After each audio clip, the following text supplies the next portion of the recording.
আসসালামু আলাইকুম। আপনারা স্ক্রিনে দেখতে পাচ্ছেন যে দৈনিক কালের কণ্ঠের অনলাইন পোর্টালের একটি সংবাদ। পে স্কেলে 10% মহার্ঘ ভাতা বা প্রণোদনা সমন্বয় করা হবে যেভাবে। আগামী 1 জুলাই 2026 নতুন পে স্কেল বাস্তবায়ন করতে যাচ্ছে সরকার, এমনটা ঘোষণা দিয়েছেন অর্থমন্ত্রী আমির খসরু মাহমুদ চৌধুরী এবং প্রধানমন্ত্রী জনাব তারেক রহমানও এ ব্যাপারে নীতিগত সিদ্ধান্ত জানিয়ে দিয়েছেন। তো আমরা আশা করতে পারি যে আগামী 1 জুলাই নতুন পে স্কেল বাস্তবায়ন হচ্ছে। এখন যে প্রশ্নটি সামনে এসেছে সেটি হলো, বর্তমানে সরকারি চাকরিজীবীরা যে 10%, 15% এবং 20% প্রণোদনা পাচ্ছেন, এই প্রণোদনার কি হবে? এটি খুব সহজ একটি বিষয় যে বর্তমানে বিদ্যমান যে 10%, 15% এবং 20% প্রণোদনা আছে, সেটিকে নতুন পে স্কেলের সাথে সমন্বয় করা হবে। আমরা একটু দেখি প্রতিবেদনে যা আছে সেটি। দেখতে পাচ্ছেন যে নতুন এই বেতন কাঠামোয় বর্তমানে সরকারি চাকরিজীবীরা যে 10% মহার্ঘ ভাতা পাচ্ছেন, সেটি মূল বেতনের সঙ্গে সমন্বয় করা হবে, এমনটাই কালের কণ্ঠ পত্রিকা তুলে ধরেছেন। এটি কেন হবে? কারণ হলো যে এটি খুব স্বাভাবিক একটি ঘটনা যে যখন নতুন একটি পে স্কেল দেওয়া হয় তখন তার পূর্বে যে মহার্ঘ ভাতা থাকে সেটি আর দেওয়া হয় না, সেটি বাদ দিয়ে তারপরে নতুন যে পে স্কেল সেটির আলোকেই বেতন দেওয়া হয়।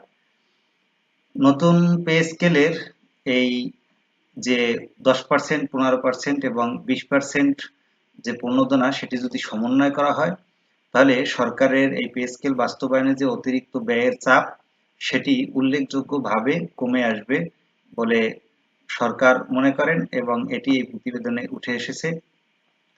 আগামীকাল যে একটি মিটিং অনুষ্ঠিত হতে যাচ্ছে, সচিব কমিটি যার প্রধান হিসেবে আছেন মন্ত্রিপরিষদ সচিব, তিনি আগামীকাল আবার নতুন একটি বৈঠকে তার কমিটি নিয়ে বসছেন, সেখানে এই পে স্কেলের ব্যাপারে চূড়ান্ত সিদ্ধান্ত আসবে।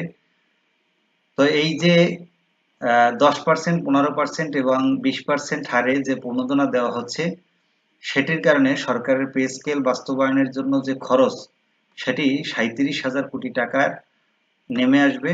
এজন্য সরকার অর্থ মন্ত্রণালয় আগামী বাজেটে নতুন করে পে স্কেল বাস্তবায়নের জন্য অতিরিক্ত 37,000 কোটি টাকার বরাদ্দ চূড়ান্ত করেছে, এমনটাই প্রতিবেদনে উঠে এসেছে। আর যদি এই প্রণোদনার যে টাকাটা সেটি যদি সরকার এই মূল বেতনের সঙ্গে সমন্বয় করে, তাহলে সেক্ষেত্রে সরকারের 6,000 কোটি টাকা এই পে স্কেল বাস্তবায়নের জন্য সরকারের অতিরিক্ত ব্যয়ের চাপটাকে সহজ করে দিবে। পে কমিশন সূত্র জানিয়েছে, পূর্ণাঙ্গ সুপারিশ একবারে বাস্তবায়ন করতে গেলে সরকারের অতিরিক্ত 43,000 কোটি টাকার প্রয়োজন হতো। তবে বর্তমানে দেওয়া 10% মহার্ঘ ভাতাকে নতুন বেতন কাঠামোর সঙ্গে সমন্বয় করায় অতিরিক্ত ব্যয়ের চাপ কমে 37,000 কোটি টাকায় নেমে এসেছে।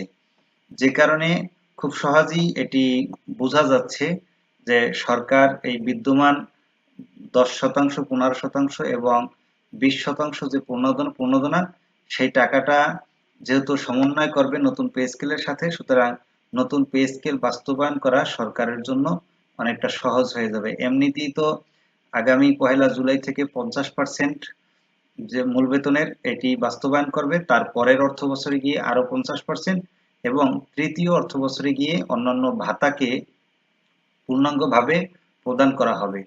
তো এই যে মহার্ঘ ভাতা বা প্রণোদনা আমরা যাই বলি না কেন, সেটি আর আগামী জুলাই থেকে থাকছে না।